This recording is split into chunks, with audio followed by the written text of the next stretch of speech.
जर रस्ता असले असते घरपर्यंत ॲम्ब्युलन्स आली असती आणि मी दवाखान्यापर्यंत मी सुखरूपमध्ये गेली असती, माझा जीव लवकर वाचवला असतं, मला एवढा त्रास झाला नसता, असं मला रडत रडत सांगितलं आहे. 40 टापरी बुलढाणा जिल्ह्यातला हा आदिवासी पाडा. स्वातंत्र्याच्या इतक्या वर्षानंतरही या पाड्यावर धड रस्ता पोहोचलेला नाही आणि याच रस्त्याअभावी एका घराचा उंबरठा कायमचा सुना झाला. सादुरी खरात, वय अवघ 25 वर्ष. सर्पदंश झाला. उपचारासाठी तातडीने रुग्णालयात नेणं गरजेचं होतं, पण रस्ता नव्हता. त्यामुळे तिच्या नातेवाईकांसमोर उरला तो फक्त झोळीचा पर्याय. नेमकं त्या रात्री काय घडलं हे तिचे पतीच सांगतायत. काल परवाची गोष्ट आहे, 24 तारखेची गोष्ट.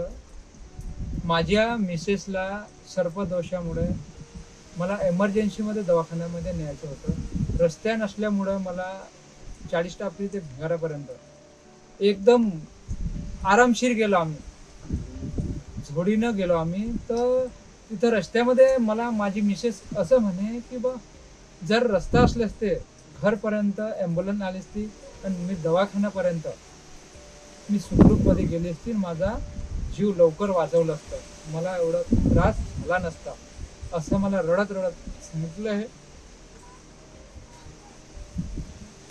पण आता शासन प्रशासन आम्ही दरवर्षी एक माणूस आमचे कमी होत आहे आणि हे फक्त मतदानासाठी 5 वर्षामध्ये चेहरा दाखवतात.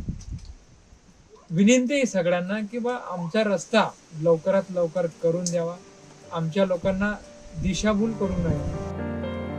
ही आजची नाही तर वर्षानुवर्षांची समस्या आहे. रस्त्याचं आश्वासन अनेकदा मिळालं, पण रस्ता मात्र अजूनही कागदावरच राहिला. याच पाड्यावरच्या सादुरी खरात यांचे नातेवाईक काय सांगतात पाहूया.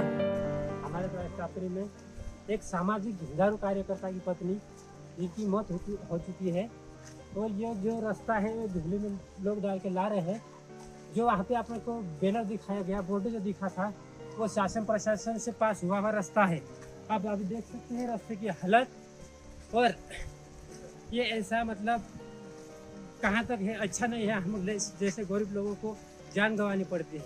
दूसरी ये है कि जो जलगांव जामुन का जो ग्रामीण रुग्णालय है, वहाँ पे स्नेक बाइट का जो भी इलाज होता है, इंजेक्शन हो, वेंटिलेटर हो, ऑक्सीजन मशीन हो, वो अवेलेबल होना चाहिए, क्योंकि इतने दूर से खंबा या अकोला जाते जाते बहुत देर हो जाती है.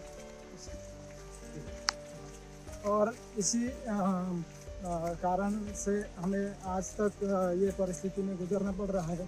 और हमें क्या किस राह में देखे जाता है ये शासन प्रशासन के लोग, और ऐसी मुसीबतें रात दिन झेलते रहो और हम सिर्फ बैनरबाजी करते रहेंगे.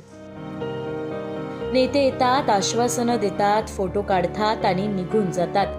पण काही दिवसांनी पुन्हा परिस्थिती जैसे थीच. पाडा तोच, रस्ता तोच आणि नागरिकांची अडचणही तीच. सादुरी खरातचा मृत्यू केवळ सर्पदंशामुळे झाला असं म्हणून हा विषय संपणार नाही. कारण सर्पदंशानंतर वेळेत उपचार मिळाले असते तर कदाचित आज ती जिवंत असती. आता सवाल एकच, आणखी किती सादुरींचा जीव गेल्यावर 40 टापरीपर्यंत रस्ता पोहोचणार?